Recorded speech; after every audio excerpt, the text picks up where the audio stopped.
Hi guys, busy kami oh.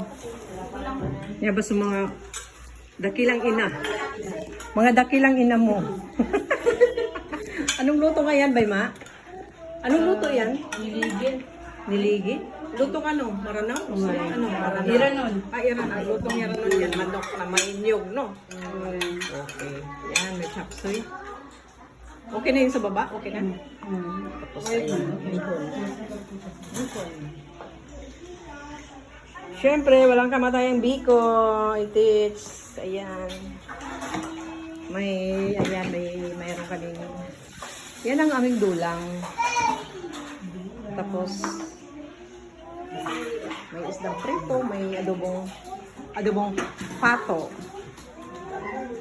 Habang may hinihintay kami, wala. Ito busy ang mga kabataan.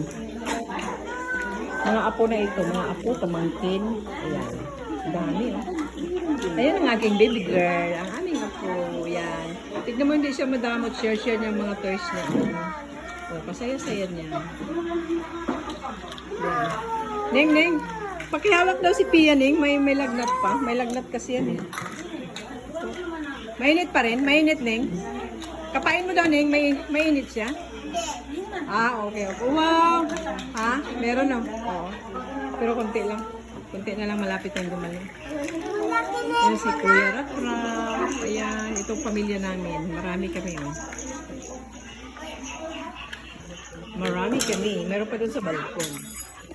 Meron pa sa kusina. Ayan, nagluluto. Busy. Ano yan? To the rescue ang pamilya. Ayan. Nagluluto sila. Kasi nakulang yung kanin namin.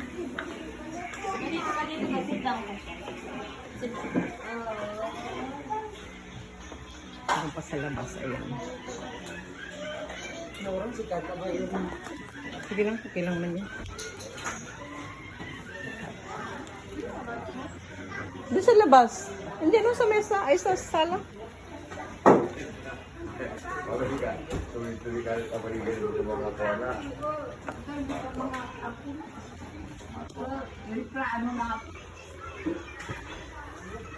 Bay, mahina man yan, Bay. Kala mo yung pilik mata mo lang mahanginan.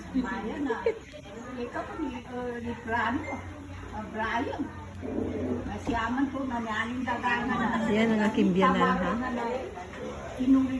Hindi. Kasi may kwan sila. Di ba yung graduation ng Arabic? Yung mga bata.